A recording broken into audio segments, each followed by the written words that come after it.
Fala, ninguémzada! Tá começando mais um Zé Ninguém, o programa que quer descobrir se a vida normal também é legal, né? Cara, muito bacana, todo dia uma experiência diferente, um convidado diferente falando de coisas super interessantes, né?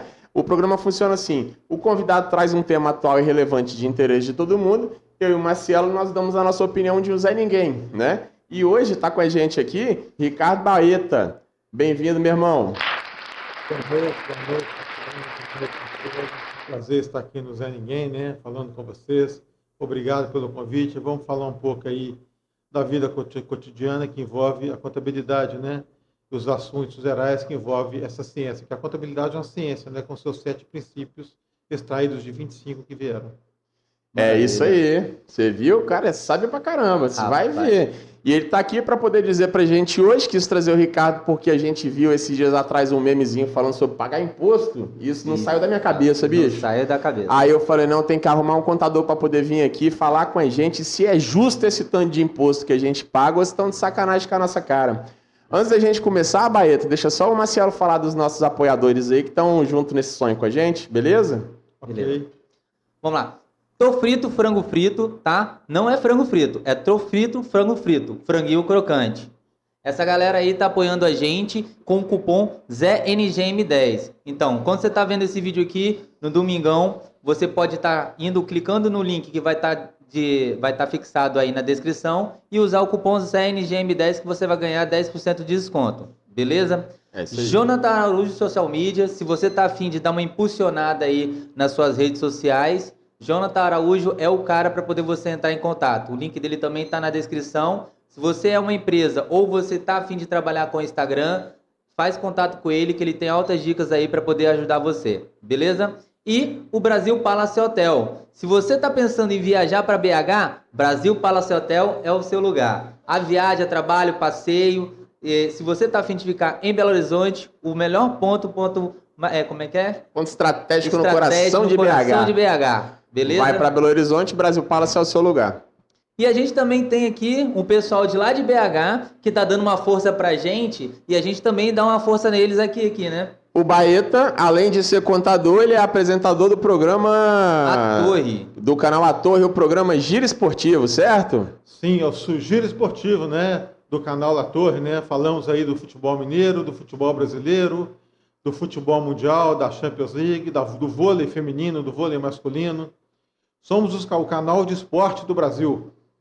É isso aí. Eu acho que cabe falar também rapidinho que dia 3 e 4 de junho vai ter a Feira Holística Namastê, né? Já entrevistou a Karine aqui, foi bem interessante, então fica ligado aí que 3 e 4 de junho vai ter a Feira Holística Namastê, né? Maiores informações a gente vai estar postando nos nossos stories aí e você pode também acompanhar no Instagram da Karine, né? Acho que dá tempo de falar também do RBN Contabilidade. Sim, é importante, né? É importante falarmos do RBN Contabilidade. Você ainda que não fez seu imposto de renda, o prazo é até 31 de maio. Vamos acertar a conta com o Leão, porque o Leão fica feroz depois desse dia, viu, galera? Vamos lá, porque o Leão vai para cima mesmo. Vamos que vamos. É isso aí. Cara, e aproveitando que a gente entrou nesse assunto de contabilidade aí, a gente quer saber o seguinte, cara, é justo esse tanto de imposto que a gente paga? Explica pra gente um pouquinho aí sobre impostos. Olha, a gente não vai dizer que é justo e nem injusto. Alguns itens são justos, alguns itens são injustos, mas nós temos também a situação que pouca gente fala, né? Que é a mania de lucro do brasileiro. Eu, por exemplo, vou te dar um exemplo. Eu acho o ICMS interno ele muito alto. Você pegou, por exemplo, lá em 1986, quando o Nilton Cardoso assumiu, por exemplo, o governo de Minas. Ele aumentou o ICMS de 17% para 18%. Ele disse o seguinte: não sei porque vocês estão reclamando, não, é só 1%. Não é só 1%. É 6,67%. Você está aumentando de 17% para 18%. Você entendeu a questão da sua carga tributária? Então, isso também tinha que ter sido revisto na época, né? A questão da alíquota interna. E tem muitas situações que cada dia que passa, eles ficam um pouco mais complexas. Existe até uma briga aí, no Rio Grande do Sul, por exemplo, está quase dando certo de acabar com a substituição tributária, porque você paga, por exemplo, o imposto na importação de um determinado produto. Você vai pagar o imposto de importação, você vai pagar o PIS, você vai pagar o COFINS, você vai pagar o IPI se for industrializado, aí você vai pagar, vai fazer pega todos esses impostos, faz o cálculo do ICMS, de acordo com a alíquota da empresa do estado que está fazendo essa importação. Aí você chega lá, por exemplo, tudo bem, para você vender, tudo bem que ele sai produto importado, sai 4%, mas a base de cálculo da entrada vai ser de acordo com a alíquota externa do Estado, entendeu? Então isso aí é um pouco injusto com a situação. Agora, nós temos que ver também a questão, por exemplo, do próprio brasileiro. Eu acho que o brasileiro, ele também, comprovadamente, ele tem uma certa mania de lucro. Você pega, por exemplo, fizeram uma pesquisa em 2017 ou 2019, não me recordo agora, sobre a questão do automóvel. Todo mundo gosta de ter seu carro para passear, para poder curtir no final de semana. Aí realmente pegaram alguns carros, na época, os carros nacionais, o Jetta, né? Pegaram aquele carro da Fiat, mais bacana, me esqueci agora, e uma HB20, não me lembro. Eu sei que eles pegaram esses veículos, né, e fizeram uma simulação com o México e com a Argentina. A questão tributária, a nossa foi até menor. O grande problema é a mania de lucro que o brasileiro tem. Você pega, por exemplo, na Europa. Na Alemanha, por exemplo, eles trabalham com lucro de 8% a 10%. Uma grande construtora, você não conhece. É muito difícil achar uma construtora que tem um pouco mais de 10% do lucro. É muito raro. Ainda mais que os insumos são muito altos, tanto que a maioria delas são lucro real. É uma ou outra aí que é lucro presumido quando está começando. O que é o lucro real? O lucro real é quando você tem uma margem de faturamento alta, mas uma margem de custo também alta. Então, uma encosta na outra. Então, é interessante você ter lucro real. Agora, se você é um presumista, você tem uma margem de lucro baixa, não justifica ser real. Então, é mais ou menos por aí. Mas a questão, por exemplo, dos veículos, da questão das montadoras, dos consórcios, das consorciadas, das conveniadas, realmente existe sim uma cultura, um folclore que você tem que ter lucro em cima do carro, que não vale tanto a pena. Por exemplo, na época, parece que o Jetta estava saindo aqui a R$ 65.000 e o mesmo carro na Argentina estava 27, no México estava 27, na Argentina 32 mil. Então também alguns segmentos tem que ser revisto também a forma de lucro. Eu acho até que você tem que acertar um pouco a questão da tributação. Você deve acertar. Me lembro que o Marco Sintra, em 1993, deputado federal, ele veio com um projeto do imposto único, claro que não ia passar, né? Até pela questão da competência tributária, né? Com uma alíquota na entrada e uma alíquota na saída das operações bancárias. Você teria até um faturamento maior, mas e aí? Como é que vai funcionar aí a outra máquina aqui do país que a gente nem precisa comentar, né? Então, são coisas que realmente precisam ser revistas. A cultura do brasileiro tem que ser revista. Beleza, você está falando a gente falou de imposto, aí você falou bastante sobre lucro. Mas assim, o imposto, ele é para a pessoa que está cobrando imposto, ou seja, para o lojista ali, para quem está industrializando, para quem está revendendo, ou o imposto é para o Estado, para a máquina, para o governo? É porque o que acontece é o seguinte, Marcelo, o imposto, você tem os impostos. Eu vou começar do zero, só para a gente poder, vocês poderem entender um pouco melhor. Você vai na Constituição Federal, os impostos sobre serviço, eles são de competência municipal. Os impostos sobre operações mercantis, comerciais e de transportes, eles são de competência do Estado. E você tem os impostos da União, assim como os encargos previdenciários. Então, por exemplo, se você fabrica, por exemplo, esse computador, você fabrica, por exemplo, um computador, você está lá, você tem lá a fabricação, você tem o seu IPI, você está fabricando, você tem o IPI. Mas, por exemplo, você, por exemplo, presta um serviço, você só paga o ISS. Você faz uma venda de um copo, você está pagando ICMS. Mais os impostos federais, PIS, COFINS, Imposto de Renda e Contribuição Social. Mesmo isso, você tem a opção do Simples Nacional, mas o Simples Nacional, pouca gente sabe, mas tem todos esses impostos. Se você for um prestador de serviço, você paga PIS, COFINS, Imposto de Renda e Contribuição Social, mais o ISS. Se você for prestador, se você for comércio, você paga PIS, COFINS, Imposto de Renda e Contribuição Social, mais ICMS. Se você for uma indústria, você paga PIS, COFINS, Imposto de Renda, Contribuição Social, mais o IPI. Então, cada imposto tem o seu direcionamento. Só fazer um ajustezinho aqui rapidinho. Você entendeu? Cada imposto tem o seu direcionamento. Então, por exemplo, os impostos são altos? Eu acho extremamente altos. Vou te dar um exemplo, um serviço de contabilidade que eu recebo, por exemplo, a pessoa recebe, por exemplo, R$ 10.000. Só de ISS, se você não for optante pelo Simples, você paga 5%, porque é profissão regulamentada. Se você for optante pelo Simples, é um pouco mais tranquilo, você paga 6% em todos os seus impostos. Isso numa empresa que fatura um pouco mais, até R$ 180.000, no caso, nesse segmento. Mas esse é um prestador de serviço, você paga imposto pelo serviço que Pelo você está serviço. prestando. E se você é um prestador, se você faz venda ou transporte, você paga o imposto sobre a circulação de mercadoria.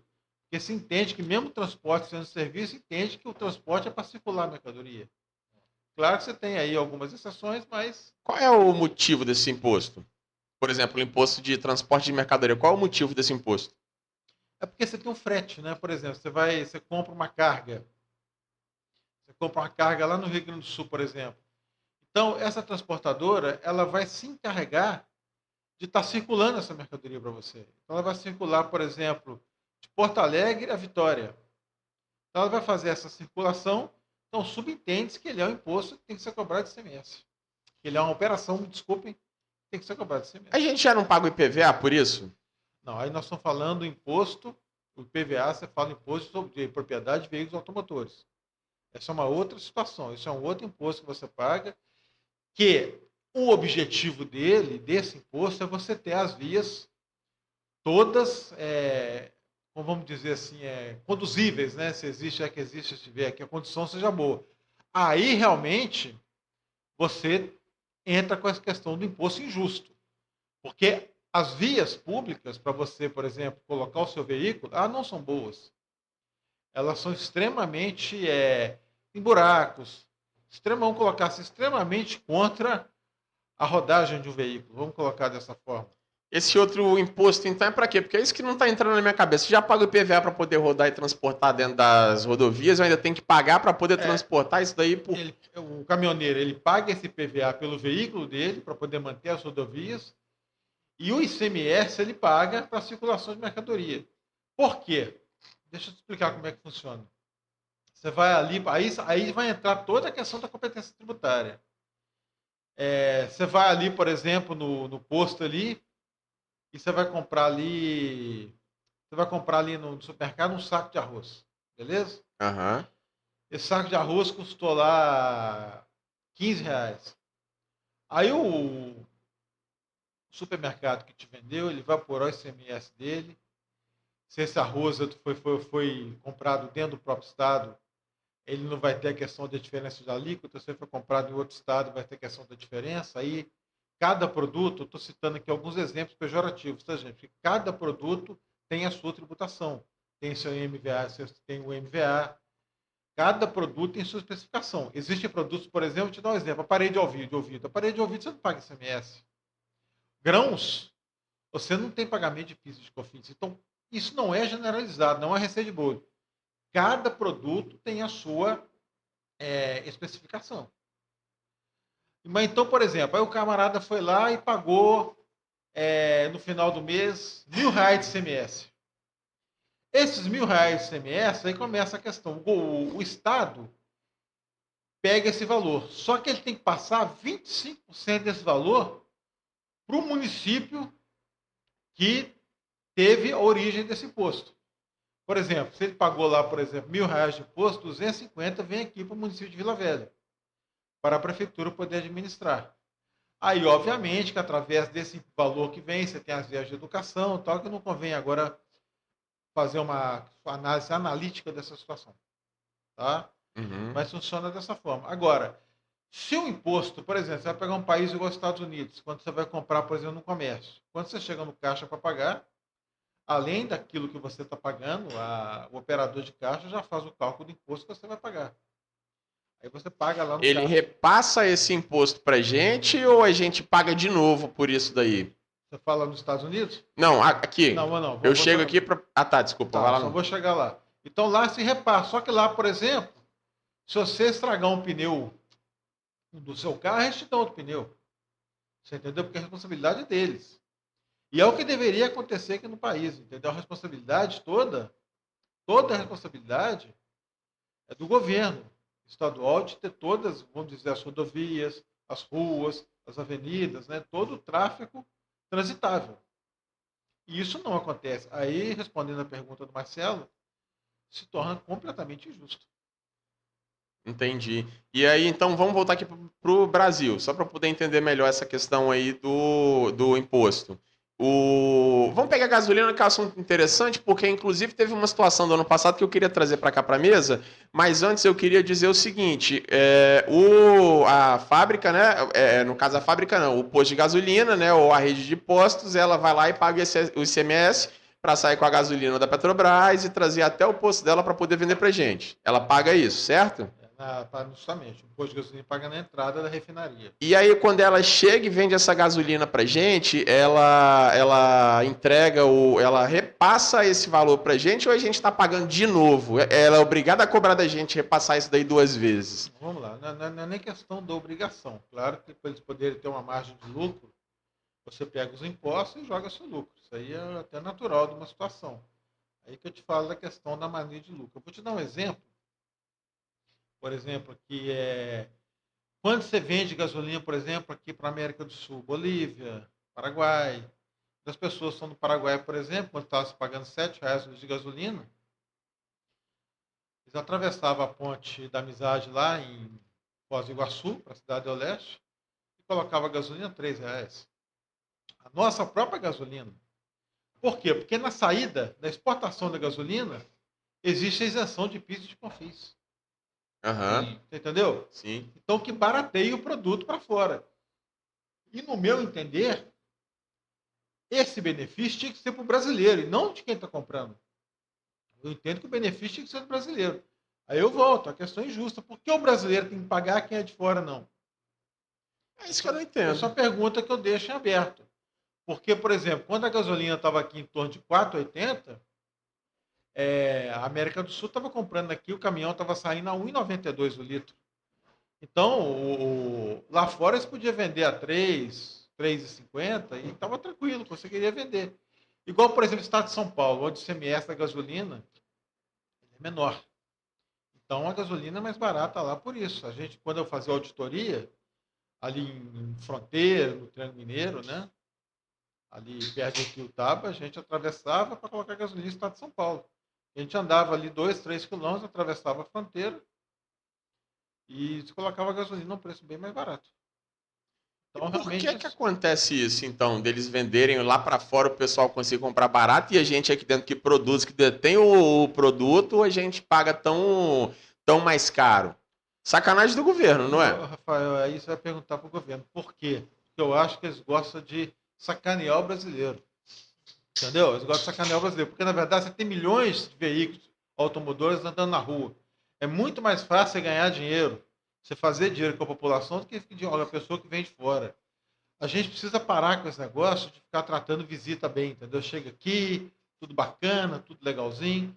Só que você vai entrar numa situação também, que saindo um pouco da questão contábil e tributária, que infelizmente o brasileiro, ele não é brasileiro ele não é um povo corporativo, um povo unido. Eu vou te dar um exemplo. Você está falando da gasolina aí. Quando veio a época da greve dos caminhoneiros, o que devia ter sido feito? Era o país parar, largar os carros no meio da rua e ir embora. A gasolina foi lá em cima e o brasileiro fazendo fila para pagar mais caro por um produto que o povo estava brigando. Você entendeu? O brasileiro não é corporativista. O brasileiro é individualista. O brasileiro é aquele cara. Pensa só no próprio rabo. Pensa só nele. É aquele cara. A crise serve para me ganhar dinheiro. Igual faltou água lá em Valadares, há uns dias na época da questão lá de Mariana, que está vendendo galão de água a R$ 100. Aconteceu recentemente em São Paulo por causa da chuva. Só pensa nele. Na Alemanha, quando a gasolina aumentou, teve um aumento de 3%, o alemão largou o carro no meio da estrada, largou o carro lá dentro de Berlim, dentro de Bonn, dentro de Munique, largou o carro lá e foi embora. Foram tudo Aí o posto teria que se adequar se quisesse continuar vendendo, né? Aí tinha que se adequar, continuar vendendo. Aqui não, aqui vai todo mundo para a fila para pagar mais caro ainda pelo produto que os caminhoneiros começaram a brigar para baratear. Você entendeu? Então o brasileiro também, infelizmente, ele é muito individualista. Eu falei isso na época que teve a greve da polícia aqui no Espírito Santo. Você se lembra dessa época? Sim. Teve a greve da polícia aqui. Eu falei, cara, não tinha que ser greve da polícia. Tinha que parar todo mundo junto, sacou? E porque a gente está protestando contra quem? É isso que eu quero deixar claro no final desse programa. Contra quem que a gente está protestando? Quem é que detém todo esse imposto? Quando a gente fala de imposto, obrigatoriamente o imposto vai para o governo. Gente. Ou não? É isso, não é? Sim, obrigatoriamente. Todo imposto que eu pago, isso daí não retorna para ninguém, senão para o governo, que deveria dar estrutura para a gente, e ainda faz a gente pagar de novo por pedágio, por segurança de estacionamento, por hospital, por tudo isso. Não é essa a linha de raciocínio? Justamente, que, por exemplo, se você, por exemplo, até eu não vejo nenhum tipo de problema uma concessionária pegar os direitos de concessão de uma rodovia, não vejo problema algum. E você pagar o pedágio, desde que a rodovia seja circulável. E esse valor que você paga de pedágio, seja deduzido imposto de renda. Entendeu? Ou não só seu, ou dos seus dependentes. Eu posso deduzir ou não? Não, você não pode deduzir. Mas deveria. Deveria. Quem pode deduzir, claro,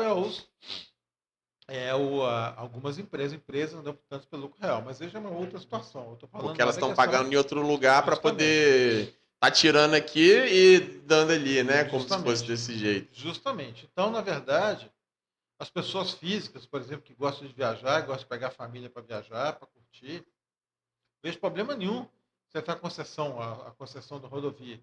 Desde que o benefício volte para você. Porque o que é o benefício? É o benefício voltar para você, voltar para a população. Você entendeu? Então é um negócio muito complicado, muito complexo. Você pega, por exemplo, a questão, por exemplo, do PIS e COFINS, da exclusão da base CMS. Isso tem sido uma briga histórica há anos, entendeu? Agora que parece que a coisa começou a andar de forma positiva. Mas eles seguram, eles não têm interesse, entendeu? Não há interesse nessas questões. Você entendeu? Para você ter uma ideia, outro dia eu estava no aeroporto e eu pedi um chopp para esperar o voo. Fui cobrado por um chopp de 500 ml, R$ 37,90. Beleza. Caraca. R$ 37,90. Aí eu pedi uma nota fiscal, pedi um cupom fiscal. Falei, gente, eu vou pegar o cupom fiscal. Não, a gente não trabalha com cupom fiscal. Você entendeu? Então é aquela história. Aí é aquela história. Infelizmente, fala a verdade, está sonegando. Agora, R$ 37,90 o chopp, aí realmente tinha que alguém ir lá e bater lá na porta e falar, gente, cadê a nota fiscal? Você vai ser autuado. Aí eu concordo. Agora, de qualquer forma, ninguém aguenta pagar imposto, é um negócio muito alto, cara, é muito alto. Você então, essa aí é uma questão, assim, para a pessoa mais leiga, assim, o que eu vejo? Vamos lá, essa carga tributária, vamos chamar assim, você falou mais ou menos a coisa da gasolina. Você tem a indústria que fabrica uma peça, um produto, beleza. Essa indústria ela vai vender para um distribuidor. Aí ela vai pagar um imposto por ela estar vendendo para o distribuidor. Aí o distribuidor pega aquele imposto que estava embutido, como ela vai pagar imposto, ela vai lá, acrescenta um valor dentro do produto e vende para um revendedor. O revendedor que pagou o imposto na hora que comprou, acrescenta um pouquinho e vende esse produto para o consumidor. No final das contas, a gente está pagando o imposto de todo mundo que vem lá em cima. E aí a questão do lucro que você vê, porque o pessoal só vê lucro, então eles colocam imposto, mais. Seria isso? Não, seria quase isso. Existem algumas situações, por exemplo, a indústria fabricou a peça. Então, quando ela repassa essa peça, ela já tem que pagar o IPI.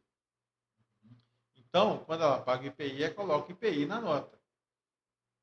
Beleza? Ela coloca o IPI na nota. E tem a questão do CMS. Só que aí existe o seguinte, quem recebe, o distribuidor, ele está comprando esse produto com IPI. Então, como ele vai comercializar, ele já não precisa passar esse IPI mais como imposto. Mas ele tem que colocar na formação de preço dele. Beleza? Esse é um ponto. Já o ICMS, por exemplo, quem comprou... Chega só mais para cá para ficar mais perto. Quem comprou fora do estado, por exemplo, vou dar um exemplo, comprou fora do estado uma indústria. Aí ele vai, compra de uma indústria, você recebe aqui, já tem o ICMS, né? Aí você tem um detalhe, quando você vai passar para o outro, quando você vai pagar o ICMS, você pode abater aquele ICMS que você pagou na entrada. Então ali você pode abater a questão do ICMS. É alto, mas você pode abater. E o vendedor lá, para que vai vender para o consumidor final, a mesma coisa. Ele vai pagar o ICMS, mas ele vai abater aquilo sobre o preço dele. Ele vai vender por um preço maior e vai abater o que ele pagou. Você entendeu? Mas aí a questão do ICMS, ela é até justa nesse detalhe, porém é muito alto. Mas aí no final a gente acaba pagando o valor final, de todos esses ICMS. No final, quem está pagando é o consumidor final. Aí eu tenho uma pergunta boa que eu acho que vai entrar exatamente nesse ponto que a gente está conversando aqui. Me fala quais são os impostos que o brasileiro paga, que o consumidor final paga, e quanto que dá o bolo disso tudo aí que a gente paga, uma porcentagem. Você tem isso daí de cabeça? Não existe uma receita de bolo. Como eu te falei, cada produto tem a sua tributação. Uma média. Vamos pegar, por exemplo, o que a gente gosta. A gente gosta só de coisa rara, né? Cerveja. Guaranazinho é bom. Guaranazinho. É importante. Por exemplo, bom. A bebida alcoólica, ela é tributação monofásica. Então, a tributação monofásica é feita lá. A tributação monofásica, como o ano já fala, né? O recolhimento é só na primeira fase, a sua fabricação. Então, você recolhe ali e é repassado na formação de preço. Mas o bar que vende no final, eu até atendia um bar aqui em Vila Velha, o QG21, eles não pagavam PIS e COFINS, né? Sobre a venda. Por quê? Porque a tributação monofásica já foi pago lá na entrada. Você entendeu? Você só repassa, mas você não paga. Então, por exemplo, se você, por exemplo, no final das contas, uma cerveja, você acaba pagando, dependendo de onde você comprar, de 18% a 33%. Você entendeu? Você vai comprar, por exemplo, um pacote de arroz, você vai pagar ali de 18% a 27%.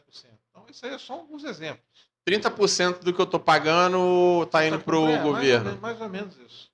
Então, se eu gasto 1.000 por mês, 300 está indo para o governo, na média aí. Exatamente.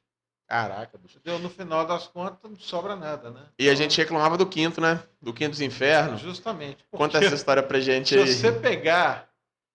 Porque o quinto, né, surgiu lá no quinto do ouro, né? Você sabe, né? Conta essa história pra gente aí. É por causa da questão dos escravos, né? O que acontece? Todo escravo, ele pegava ouro pro senhor de engenho, né? Seus patrões. Tinha que recolher o ouro, né? Mas tinha alguns ouros que ficavam misturados lá. Quem conseguia juntar um quinto desse ouro, conseguia virar trabalhador livre. Você entendeu? Então, aí, nessa situação, surgiu a questão do quinto. Agora, igual a questão do vamos lavar a égua. Você conhece essa história? Vamos lavar a égua? Por que desse ditado? Não. Por que não? Porque muitos escravos, eles trabalhavam com cavalos, né? Com éguas para poder trabalhar, para pegar o ouro, né? E eles pegavam muito ouro, escondiam, enchia a égua de lama, os cavalos de lama e colocavam o ouro ali para ninguém ver. A hora que acabava o serviço, iam para a senzala, agora vamos lavar a égua. E tirava todo o ouro e o pessoal ia juntando. Agora a gente já sabe quem fala lavar a égua. O quinto, então, que você estava falando aí mais cedo, é porque a gente pagava 20% de imposto, um quinto de tudo que a gente produzia, a gente tinha que pagar para o Estado, né? Na época de colônia. Na época dos escravos, exatamente. O quinto, os escravos tinham que pegar...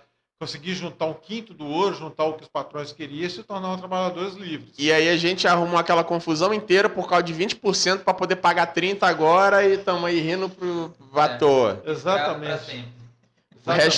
Hashtag volta a Portugal. Justamente. Pô, de 20 para 30 a gente saiu perdendo nisso aí pra caramba. Aí vamos voltar aqui pra gente poder entender. Cara, é um negócio muito complexo essa questão de imposto. Eu acho que por isso que a gente não entende muito bem. Eu acho que eles fazem ser difícil justamente pra gente não entender. Eu só quero ratificar aqui também, beleza? Eu quero ratificar. A questão do imposto é caro? É sim, mas eu quero ratificar aqui que o brasileiro é individualista, só pensa nele, só pensa em lucro. Isso também prejudica muito o crescimento do país. Então a culpa não é só dos impostos, não é só do governo. Não é só dos impostos, não. Aí você vai voltar numa questão que chama educação. Você vai pegar um país igual a China, que em 1988, ela não tinha uma medalha olímpica. Depois em 1983, eu era menino, 81, 83, que eu vi a Revolução da Praça Vermelha, ali a China começou a se desenvolver, tudo bem. Que algumas pessoas, né, ligadas à esquerda, né, aí eu não quero entrar em detalhe político, falam que isso aí que a China é totalmente escravista. Tudo bem, mas o país funciona. Hoje é um país que é top de linha nas Olimpíadas, é top de linha em tudo que ela faz. Você entendeu? Para mim, jogar essa pandemia no mundo aí para tirar proveito de algumas multinacionais, mas cresceram de alguma forma. Agora, aqui no Brasil, o país é muito individualista. O povo é muito individualista e pensa muito em lucro. Então, isso também tem que ser colocado na ponta do lápis. Na pandemia os caras estavam vendendo osso, bicho. O negócio que eles descartavam, jogavam fora, os caras estavam vendendo. Aí alguns supermercados, né? Até hoje parece que isso acontece. A galera viu que tinha um mercado ali que eles podiam trabalhar e começaram a vender o osso que eles descartavam no meio de uma pandemia onde tinha gente passando fome. Exatamente. Sacou? Então eu acho que isso daí representa muito bem o que você está falando aí, que o problema do Brasil é o brasileiro. Aí você vai voltar na questão da educação, que o PIB, você tinha que ter investimento altíssimo na educação, mas não tem.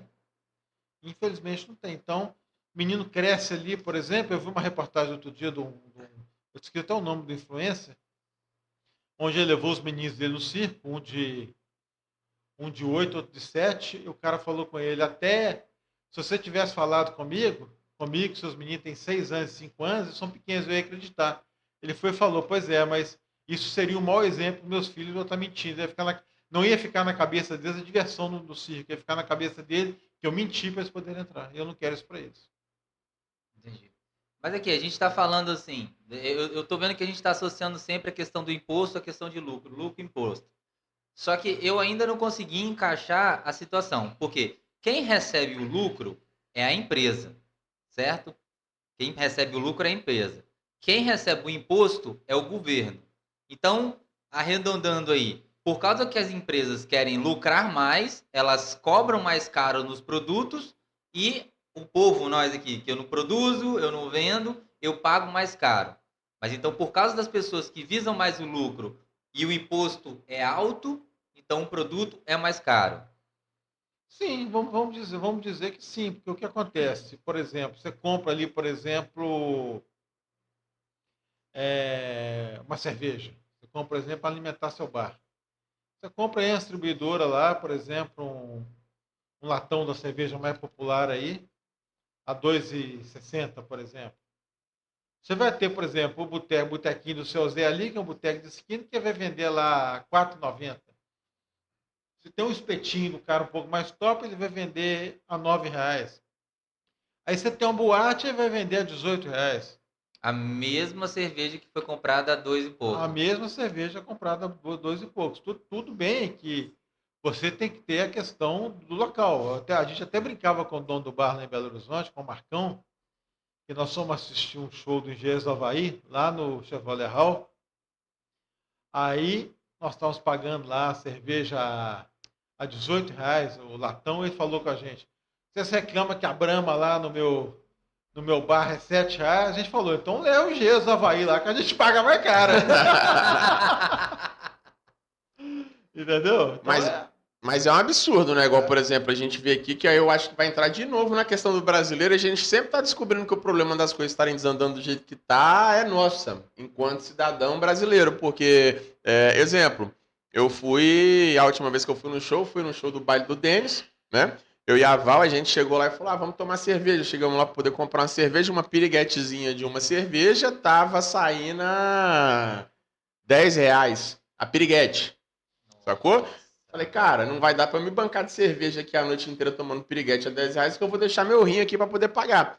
Fui pro combo de vodka. Falei, não, vou comprar um combo de vodka. Um combo de Orloff com 5 energéticos, que nem era o Red Bull, que é o top das galáxias, tava saindo a R$ 400. Você tá doido? E o negócio lotado. Aí eu falei assim, cara, a culpa é nossa. a culpa é nossa. Porque quando os caras deixarem de vir nesse negócio aqui, os caras vão ter que se virar e se repensar para poder receber a gente. Eu até acho que... Mas aí é uma conscientização, assim... Que é o que o Zé Ninguém tá fazendo aqui agora, Sim, sacou? a A nossa obrigação enquanto cidadão é isso. Eu acho, desde que eu sou criança, que meu pai ele era comerciante, ele foi vendedor muitos anos da Vulcan, que era uma empresa de tubo e material de construção, que era a Tigre da época, era a maior empresa de tubo e conexão do país.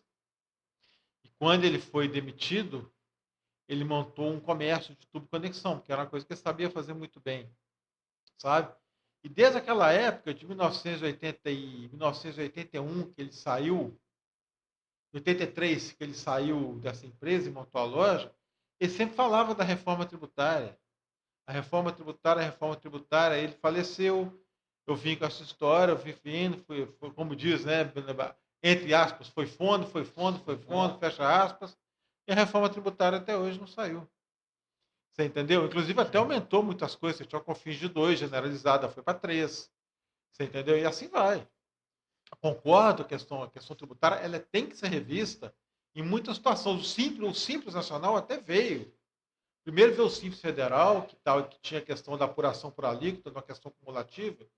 E hoje veio o Simples Nacional em 2007, na linha complementar 123 de 2006. Ela até veio, vou te ser muito sincero, ela até veio com a ideia muito boa, a ideia é muito boa. Você entendeu? Quem foi o proponente? Você É, sabe? foi no governo de 2006, foi no governo Lula. Governo Lula. Mas Tava bom. já tinha o Simples Nacional, já existia o O Simples projeto Federal. já existia. Já, na verdade, já funcionava. Ele criou uma nova forma de tributação. A ideia foi muito boa. Só que eu acho que as faixas são muito exprimidas. Por exemplo, você entra, por exemplo, numa alíquota, por exemplo, até 180, qual que é a base de cálculo? Você faturar 180 mil nos últimos 12 meses. Então, por exemplo, vamos colocar, você falou aí, por exemplo, de um hotel que patrocina o Brasil Palace Hotel. Se ele tem uma nos últimos 12 meses, se ele faturou até 180 mil reais, ele tem uma alíquota de 6%. De 180 mil, 1 centavo até 360, ela já sobe lá para 8,4%. Você entendeu? Eu acho que essa divisão tem que ser um pouco maior. Por exemplo, se você entende da questão da microempresa, da empresa de pequeno porte, você podia começar de 0 a 360 mil para 720. Aí você dava um incentivo maior, você entendeu? Aí trouxeram o MEI, que eu vou te ser muito sincero, eu como contador respeito todo mundo que tem MEI, mas eu sou um pouco anti-MEI por alguns detalhes, principalmente alguém mexe com comércio. E a maioria das pessoas não tem o conhecimento devido, entendeu? Eu tenho clientes, por exemplo, que chegam lá no escritório me procurando, que é faltuado. Por quê? Porque tem MEI, mas eu peguei a maquininha da minha irmã, peguei a maquininha do meu pai, peguei a maquininha do meu enteado, peguei a maquininha da minha avó e fiz um negócio aqui, eu sei, fiz um grupo familiar econômico, né? E fez um negócio, entendeu? Então também colocaram o MEI para o microempreendedor individual, mas não colocaram também a educação para eles, colocaram a lei e falaram, se você quiser, você lê aí, colocaram o Sebrae para ensinar. Pergunta se alguém procura o Sebrae. A maioria das pessoas já abre MEI, sabe para quê? Para baratear o plano de saúde. Você entendeu? Baratear e para manter um plano de saúde. Até conheço muita gente aí que faz isso, entendeu? Mas isso é cambalacho, né? É um direito que a pessoa tem. É direito, tá lá na lei, É um certinho? direito. Tem o CNPJ, tem o direito a plano de saúde. Só que a maioria das pessoas, muitos pagam e muitos deixam para lá, perde o MEI, perde o plano, porque não sabe que o MEI foi extinto. Que às vezes faz o MEI, mas não paga o plano.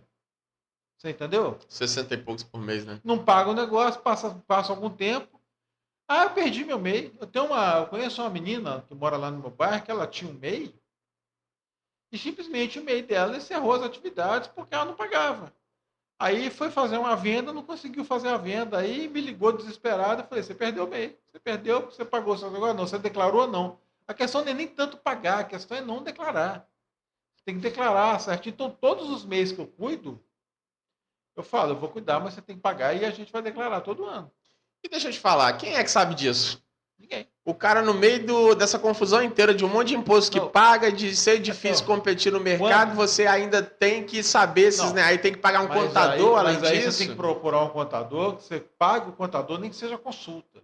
É igual eu costumo falar para o pessoal do MEI: vai no contador, paga a consulta, que ele vai te orientar. Como é que faz o MEI, como é que faz a declaração. Porque, por exemplo, o MEI, a ideia do MEI também é interessante, mas ela tinha que ser um pouco melhor instruída. E ela não é.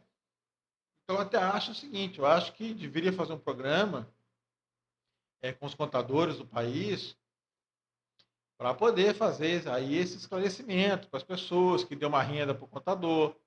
que a pessoa saia satisfeita, bem instruída, não. O MEI está aí, você se vira. Aí um advogado falou comigo outro dia, mas é obrigação do brasileiro saber legislação. Tudo bem que é obrigação do brasileiro saber legislação. Mas a partir do momento que a facilidade que a pessoa tem para abrir um MEI, a facilidade é tão grande que a pessoa deveria ser um pouco mais orientada. Outro dia foi um casal lá no escritório para abrir o MEI. Eu fui, eles mexiam com queijo. Queijo, doce de leite, cachaça. Fui, sentei, expliquei como é que funciona tal. Eles nunca mais apareceram, eles ficaram meio assustados. Entendeu? A situação. Eles acharam que era simplesmente vender e acabar, não ter que declarar, não fazer nada. Mas não deveria ser simplesmente, não deveria ser mais simples a coisa toda? Você Deveria como ser- contador, não deveria ser mais Cara, simples a coisa por toda no exemplo, sentido de o dessa MEI confusão inteira que Por Aí exemplo, entra naquilo que a Karine falou do sistema. O sistema dificulta o negócio justamente pra gente se sim, enrolar, justamente pra ter a ele, gente na mão, né ele não? facilita algumas coisas. Por exemplo, o que acontece hoje? Quantas pessoas me ligam e falam, Ricardo, recebi uma mensagem que eu não entreguei a declaração do MEI até hoje. Ou seja, onde é que está a LGPD? Lei Geral de Proteção dos Dados. Que a pessoa tem acesso aos dados e sabe que você não entregou. Cadê a lei? Que colocaram, que vai funcionar, isso, aquilo. Todo mundo tem acesso às informações. Eu conheço escritórios que têm acesso a todas as informações de todo mundo. Entra no site da própria Receita Federal, tira como devedor, tira lá, procura a pessoa, fala que ela está devendo. É um negócio terrível. Cadê a LGPD?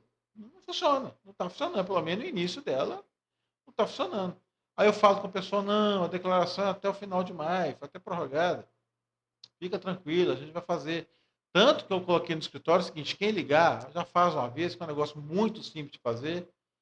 E a gente já vai fazer, quando começar a entregar, a gente vai começar a fazer para não ter problema. Então o ideal mesmo é você ter dizem, né, que um bom contador e um bom advogado você precisa ter sempre, né? Um Para bom tudo que você vai contador, inventar de moda na vida, você precisa ter um bom contador. contador, você não pode mentir para contador, para médico, para advogado. É isso aí. Deixa eu te perguntar, o brasileiro tem educação financeira? Não, nenhuma. Nenhuma. Tem um cliente lá no escritório que me ligou outro dia. O cara já está todo empipinado. Todo empipinado. Aí me ligou outro dia para fazer o programa, o Pronamp. Aí falou comigo, abriu uma empresa no nome do filho dele, que ele não pode abrir mais. A gente não pode ficar aqui citando, né, nomes, nada, mas abriu o nome do filho dele. Aí foi e falou assim, não, aqui, vou pegar dinheiro aí, eu vou comprar um carro novo para a empresa aqui, e capitalizar essa empresa e colocar para funcionar tudo aqui, já compro o carro zero. Aí foi lá, não comprou o carro, pagou as dívidas que ele estava devendo, pagou tudo à vista, ficou sem dinheiro, a prestação já vai chegar daqui a um jeito. Não existe planejamento, não existe educação. Você vai trabalhar, por exemplo, você tem uma empresa, você tem que separar o que é PJ, o que é PF. Pessoa jurídica é uma pessoa física é outra pessoa. Mas faz uma mistureba, para que você não tem noção. E o pessoal às vezes confunde. A nossa vida de contador é meio complicada, cara. Outro dia ligou uma menina lá. Ricardo, boa tarde. Foi, tudo bem? Tudo bom? Meu funcionário quebrou o ombro, o que eu faço? Ele bateu na porta errada, 92, é SAMU. Não é comigo, não. SAMU. Ricardo, o que houve? Ah, tá pegando fogo aqui, coisa de bombeiro, 93. Não dá pra mim, não. Você bateu na porta errada. Então tem coisas que a gente recebe ali no escritório, eles acham que o contador é um mágico, entendeu? Que vai resolver toda a sua vida. Aí você dá o preço, é uma luta para você poder receber. Cara. É um negócio complicado. Cara, eu vejo assim, de toda a história que você contou aqui, também algumas coisas que a gente vê no cotidiano, é justamente isso. Vamos supor que por acaso eu tô em casa e resolvo a começar a lavar carro, né? Na rua mesmo, beleza? Então eu comecei a prestar serviço. Então tô começando a abrir o meu próprio negócio de prestação de serviço. Informalmente estou lá, lavo do meu amigo, do meu vizinho, do cara que vai lá, pá, beleza. O negócio dá certo, o pessoal gosta do meu serviço. Aí eu falo assim, pô, vou pegar um pontozinho ali e vou botar propaganda. Crescer um pouquinho. Vou crescer um pouquinho. É aí que tá. O jeito que a gente faz as coisas não é o jeito mais correto, e se seria o jeito correto. Por quê? Aí eu já estou abrindo um negócio. Desde o início eu já estou abrindo um negócio. O que pega na cabeça da gente, pelo menos que eu vejo, é o seguinte, que a gente não consegue aceitar de tudo que você faz, além de você já saber que quando você compra alguma coisa para poder comer, você está pagando imposto pelaquilo, sabendo que aquilo já foi pago imposto lá na frente, vou pagar imposto, é quando, pô, vou abrir uma empresa, agora eu vou ter que pagar imposto também. De novo. De novo. Já tô pagando, vou pagar mais Vou ainda. pagar de novo. Beleza. Aí, o cara vai lá no contador, vai começar, ó, tô com um projeto de negócio legal e vou abrir aqui um mini lava-jatozinho aqui na garagem da minha casa. Só que eu queria deixar os negócios tudo certinho. Aí quando vai ver o tamanho do buraco. Pois é, mas a ideia do MEI justamente é essa. A ideia do MEI justamente é essa. Aí é que entra a questão que você chegou onde eu queria. Qual que é a ideia do MEI? Ah, eu vou abrir um lava-jato aqui em casa. Então eu vou conversar com o contador, abrir o comércio. Ou não, abre o MEI, porque se você não sabe se vai dar certo, você pode faturar até 6.750 no mês. Vamos abrir o MEI. Vamos abrir o MEI, vamos começar então. E você vai abrir o mês, você vai pagar lá seus 68, 70 reais por mês. É um negócio que vai, aí sim vale a pena, é um negócio planejado, você vai criar sua pessoa jurídica, você vai receber seus valores lá. A hora que você vê que você está chegando no limite, você fala, opa, deu certo. Então agora deu certo. Então eu vou procurar o contador de novo para a gente fazer um planejamento. Aí sim vai funcionar bem. Vai funcionar super bem. Agora a maioria das pessoas vai abrir um lava-jato, pega a mangueira lá, na casa, pega o sabão em pó, o omo e começa a lavar carro com a esponja lá. Aí não faz o curso da água, da luz, você entendeu? Não. De nada e não faz o negócio todo a Deus dará. Aí depois chega lá o fisco, né? Chega lá arrebentando, aí corre atrás do contador. A ideia do MEI é essa, você começar do zero, começar Falta bonitinho. planejamento. Eu vou Falta falar por planejamento. mim, porque eu abri um lava-jato no meio da pandemia. Eu não sabia. E as coisas, eu acho, pro brasileiro, sempre. Eu já abri um tanto de coisa, já fui candidato a vereador, e eu já fiz tanta coisa na minha vida, meu irmão, que vocês nem acreditam. Cara, e aí, o que acontece? Eu acho que falta justamente esse planejamento de vou fazer, vou procurar alguém que entende para poder fazer da maneira correta. Primeira coisa que eu fiz. Primeiro que eu acho que a frase que resume isso daqui é a oportunidade faz o ladrão. O cara nunca abre por nada planejado. Ele precisou de dinheiro, ele vai ali e resolve abrindo alguma coisa e vendendo o que ele tem, né? Aí quando você vai abrir, igual eu fiz aqui, o que eu comprei? Eu comprei uma mangueira, uma máquina de lavar, sabonetinho, não sei o que, balde e comecei. Sacou? E aí, depois você só vai pensar no problema quando o problema aparece. Então o problema ele vem gigantesco. Esse amor, que momento que o problema apareceu, assim, pra você nesse momento, assim? Não, cara, o problema pra mim na questão do Lava Jato foi só uma. Tinha que começar muito cedo. Sacou? Ah, não, pô. Porque você começa a lavar carro, por exemplo, o cara quer ir trabalhar e vem e quer deixar o carro aqui antes de ir pro trabalho. O cara pega no trabalho às 7, ele quer que você esteja aqui às 6 para deixar o carro e trabalhar, né? Aí o que aconteceu? Eu não tava conseguindo gente para poder chegar no horário que eu precisava, sacou? Então eu acabei... Tá, então deixa eu mandar uma pro Baeta aqui. Vamos lá. A pessoa foi lá abrir um MEI. Qual é o momento e qual é a diferença que ela vai sentir quando ela vai sair do MEI para um simples? Que eu acho que é o caminho correto. Ok, é porque é o seguinte, hoje o MEI você pode ter um faturamento até R$81 mil no ano, tá? Existe um projeto de lei para passar para 130, mas até o presente momento só existe o projeto. Mas começou com 60 mil, você entendeu? E foi aumentando, hoje está em 81 mil.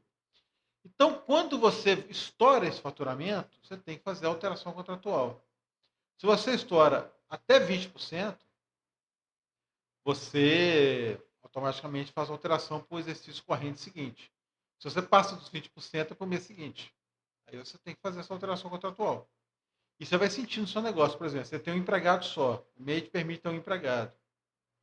Se você vir e vai precisar do outro, você já tem que pensar realmente em passar para uma empresa optante pelo simples. Uma microempresa, uma EPP. Você tem que pensar dessa forma. Não, beleza. Mas assim, em termos práticos, vamos supor, alguém vai ver, a gente vai estar vendo a gente aqui, mais ou menos.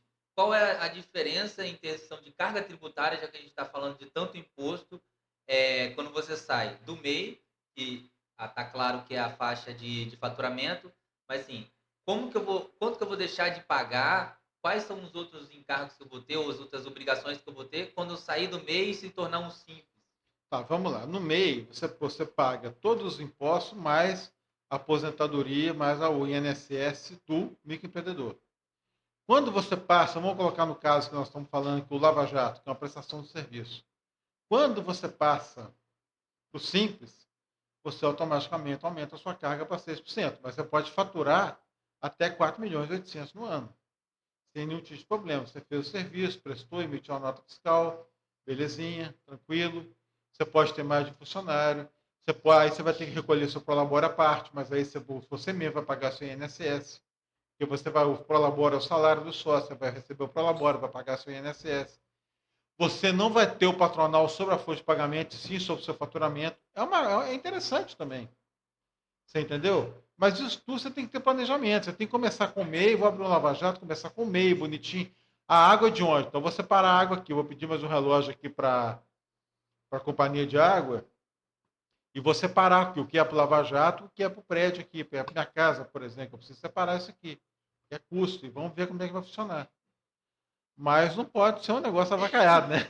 Igual a gente estava falando aí. Pelo que você está falando aí, cada coisa é uma coisa e tem que ter um planejamento personalizado, não tem uma fórmula básica para empreendedor. Você precisa entender qual que é a sua condição, certo? Você tem que saber tudo sobre o segmento que você está atuando. Cada segmento tem a sua tributação. E aí, o ideal é sempre procurar um contador. Você falou uma coisa interessante aí, que eu acho que as pessoas fogem muito disso, porque como o Marcelo falou, é mais um custo, né? Eles olham, porra, eu já vou ter que pagar um monte de coisa para começar, ainda vou ter que pagar um contador, mas você falou um negócio que eu achei interessante, a maioria das pessoas talvez não saiba, que é que o contador, ele atende só pontualmente ali para poder montar o negócio para você e depois ele te larga para você poder trabalhar sozinho e paga o valor só de uma reunião, não foi isso que você falou? Não, isso aí é a questão quando a pessoa vai abrir um MEI e quer fazer uma consulta, tá? Ou abrir uma empresa, às vezes a pessoa quer abrir uma empresa, é o grande erro está aí, não procura o contador. Não procura o contador e de repente chega lá para você com 30, 40 declarações sem entregar. Porque hoje o contador virou empregado do governo, com todo respeito, né? Virou empregado do governo. A gente entrega 6, 7, 8 declarações por mês. Municipal, estadual, federal, previdenciária, você entendeu? Para cada empresa. Para cada empresa, a pessoa fala: minha empresa está parada, mas as obrigações minhas são as mesmas, a não ser que eu inativo ele. Mesmo assim, eu tenho que entregar a declaração de inativo. Então, é um negócio complicado. Mensalmente você tem que entregar a declaração de inativo. Você entendeu? Mas a pessoa pode pagar ali só a reunião para poder fazer o MEI dela, deixar tudo organizado, depois ela se vira para poder fazer essas entregas, né? Ou não, ela não é capaz de fazer isso sozinha? Por exemplo, eu no escritório não se cobra a abertura do MEI, nem pode, né? Isso tem uma não vou dizer que não possa, tem uma recomendação que não se cobra, mas você pode cobrar o serviço. Mas eu prefiro cobrar o atendimento, cobro o atendimento, abro o MEI para a pessoa, e o atendimento, aí eu não, logicamente, eu não faço a nota fiscal da cobrança do MEI, mas sim do atendimento, como vai proceder, como integra a declaração. Porque a pessoa que pegar uma hora de treinamento, ela pega tudo aquilo que tem que fazer com o MEI. Então, não vejo porquê dela ter um contador, exceto se for igual um rapaz lá perto do meu escritório que abriu um negócio de suprimento de academia. O cara comprava, vendia, era pouca coisa, mas são muitos itens. Muitos itens. Então, realmente, o cara teve dificuldade, ele teve que pagar. Mas, fora isso, um lava-jato, um comércio de queijo, tal, não vê necessidade. É só a pessoa ter. Tanto que o Sebrae disponibiliza a própria planilha. É bem tranquilo. Mas se a pessoa não quiser ser autodidata, ela pode pagar um contador para poder fazer essa reunião inicial. Qual é o custo disso, mais ou menos, aí no mercado, para ela poder fazer? Só ligar lá na RBN e falar: estou querendo abrir um negócio, quero te explicar, e você me dá a orientação certinha do que eu tenho que fazer. Consulta na RBN, uma consulta, nós cobramos R$200 por essa consulta. Tá? O acompanhamento do MEI depende também do segmento. Tem segmentos que dão mais trabalho que os outros. Por exemplo, o segmento de prestação de serviço, ele realmente é um pouco mais simples de fazer. Já um segmento na área de indústria e comércio é pesado. Independente daquilo que você faz, cada um tem uma carga tributária e tem uma forma de você trabalhar com ele. Eu tenho uma menina lá que trabalha comigo na área fiscal que ela às vezes me põe doido. Você manda um áudio perguntando para ela, ela me responde com 8 áudios, 8, 9 áudios. Nossa. Porque ela ela realmente fica extremamente confusa. É muita, muita informação. Você abre o site, uma hora, se vocês tiverem curiosidade, abre o site do Estado de Minas Gerais ou do Estado do Espírito Santo, Secretaria da Fazenda, você vai ver o calhau de informações que tem, entendeu? Então, se você não estiver familiarizado com aquilo, não tem como. E deixa eu te falar sobre o e-social, que veio para poder integrar isso tudo, informatizar essas coisas. Tem muita contabilidade que ainda vive na época do papel. Eu visitei uns clientes aí em São Roque do Canaã, por exemplo. Cheguei lá, era papel puro e tal. O e-social, ele veio mesmo para ajudar, ele ajuda, ou é só mais burocracia? Olha, ele ajuda. Demorou muito a sair. Ele ajuda, ele é interessante. Eu hoje, por exemplo, agora praticamente ele pegou todas as informações junto com a Reinf, né?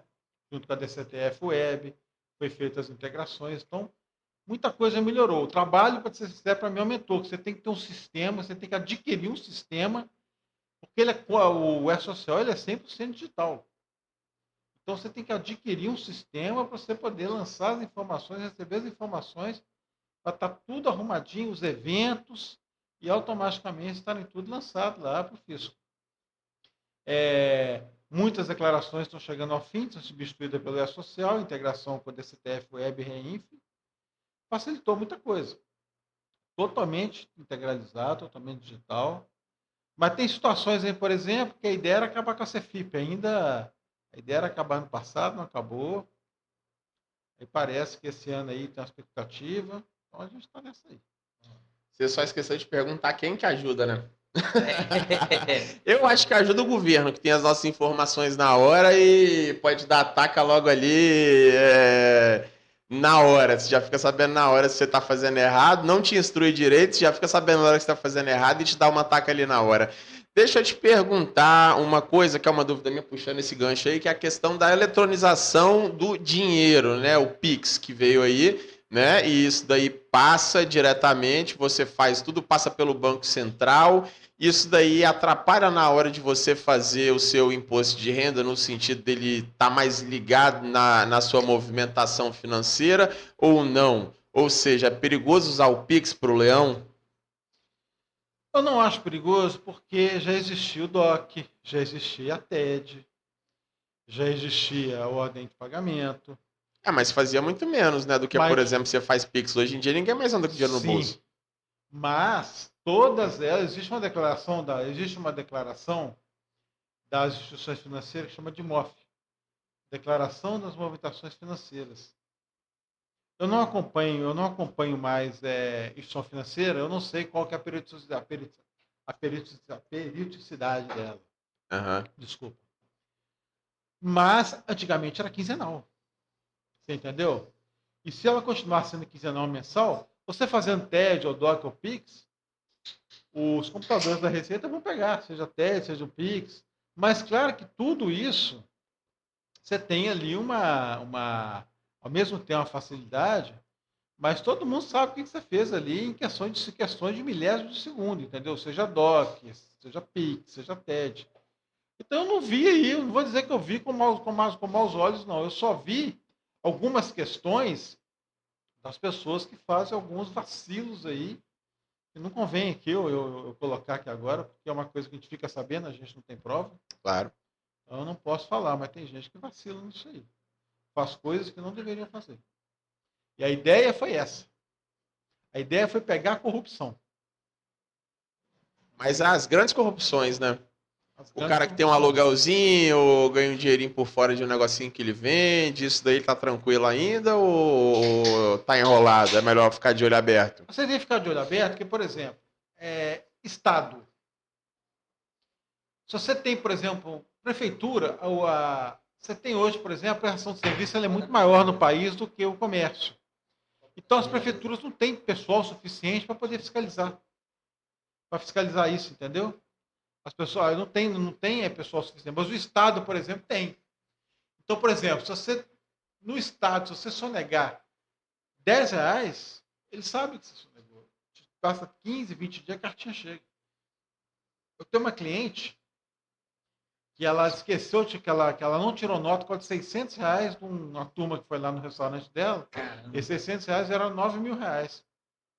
Eu entrei com o processo, consegui provar a questão da nota fiscal que ela tinha tirado, só que ela tirou de forma indevida, consegui reverter. Eu paguei só multa e juros. Eles pagaram só multa e juros, mas acontece demais.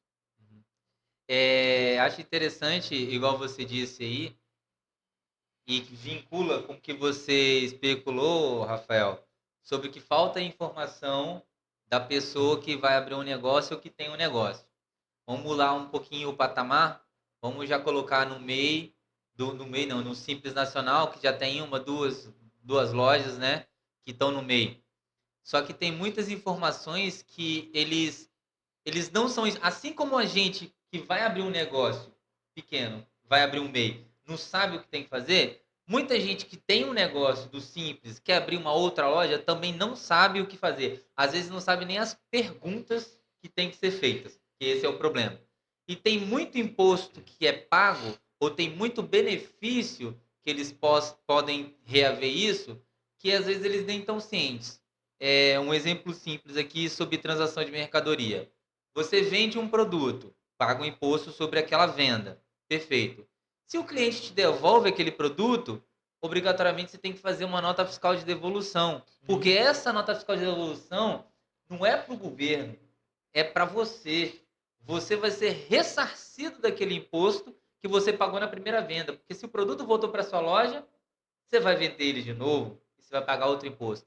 Então tem muita gente que paga imposto sobre imposto por não saber dessas coisas. Sim. Aí vem a questão.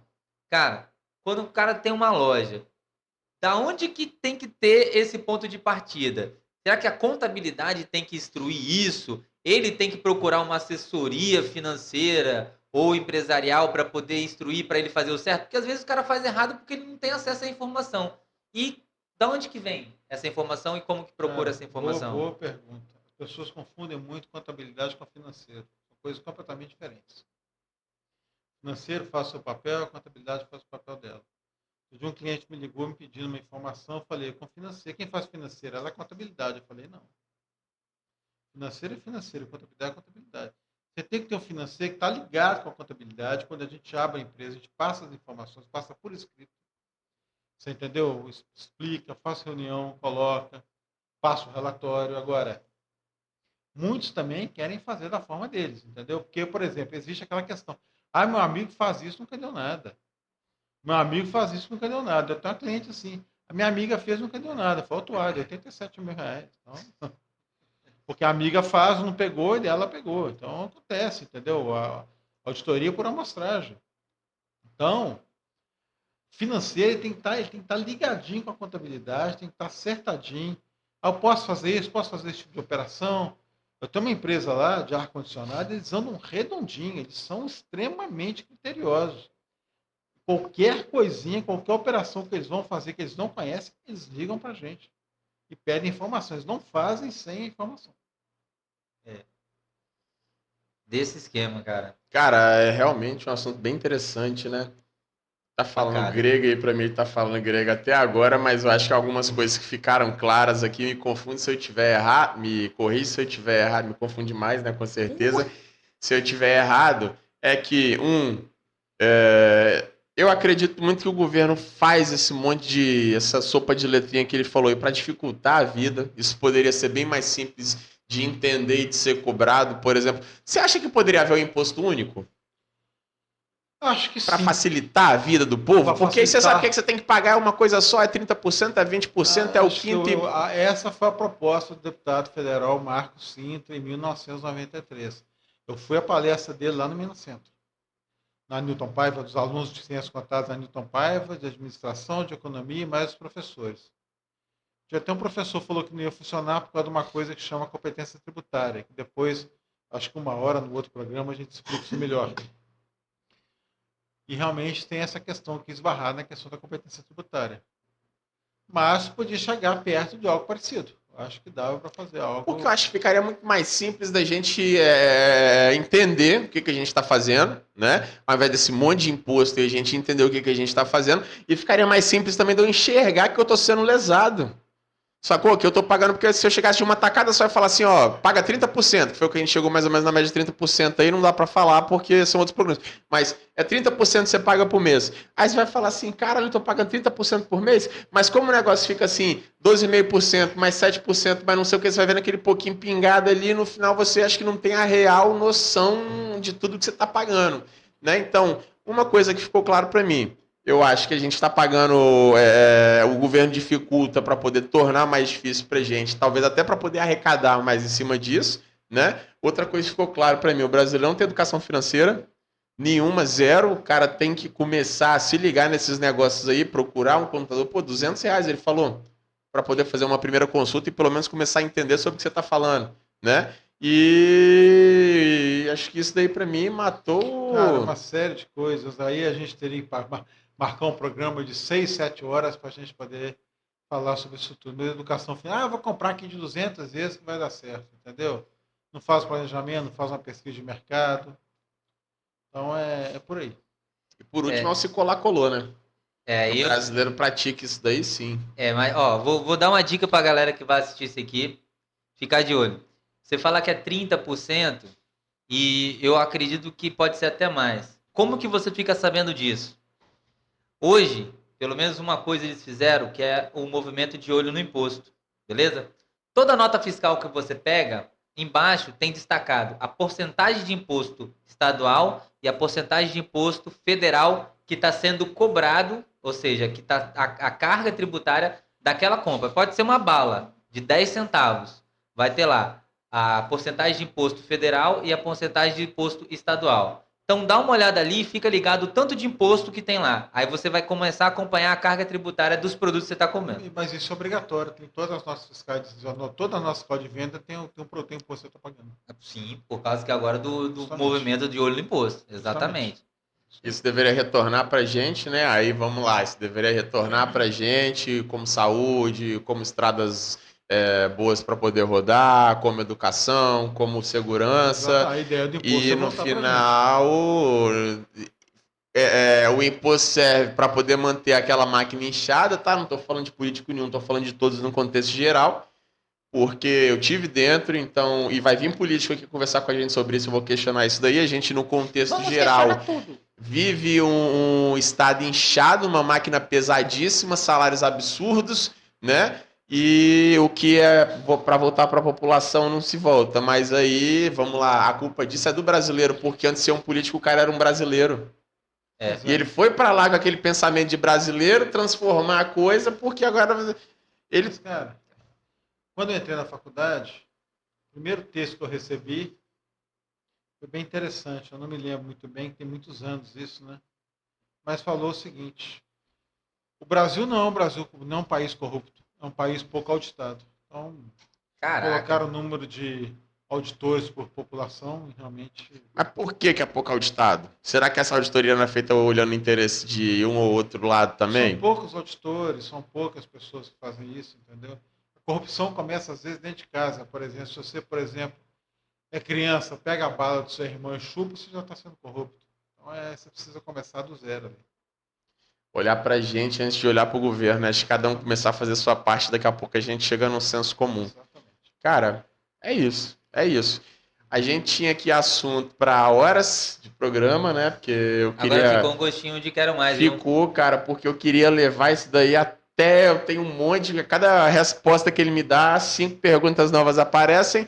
Mas daqui a pouco a gente precisa entrar ao vivo no Giro Esportivo. Hoje a gente está fazendo um programa gravado, segunda-feira. Daqui a pouco a gente vai entrar no Giro Esportivo, né? Sim. Então a gente precisa encerrar. Encerramos te agradecendo e deixando o programa aberto para você voltar aqui numa outra oportunidade, ou então a gente trazer um outro contador, ou então alguém que faça finanças. Quem é a pessoa responsável pelas finanças, para a gente ouvir também um outro pedaço da história que faltou aqui? Não é o contador. Não, na verdade, você pode ser um administrador. O administrador, né? Administrador. É essa pessoa que Contador, muitos contadores também atuam na financeira. Por exemplo, eu tenho uma pós-graduação em finanças. Sabe? Mas aí, por exemplo, já é uma outra situação, você tem que ter um outro conhecimento. Mas acaba casando a questão dos índices financeiros, os índices contábeis. Se vocês quiserem depois, eu mando para vocês algumas informações e volto aqui, a gente faz um trabalho bacana sobre isso aí. Com certeza teremos Legal. outros programas. Para a gente poder encerrar e ir para a próxima parte da noite, eu gostaria só que você deixasse sua assinatura na parede ali, para a gente poder lembrar de você toda vez que a gente olhar para nossa paredinha do sucesso ali. Beleza? Só assinar aqui? Só escolher um espaço aí e assinar. Só Isso. puxar.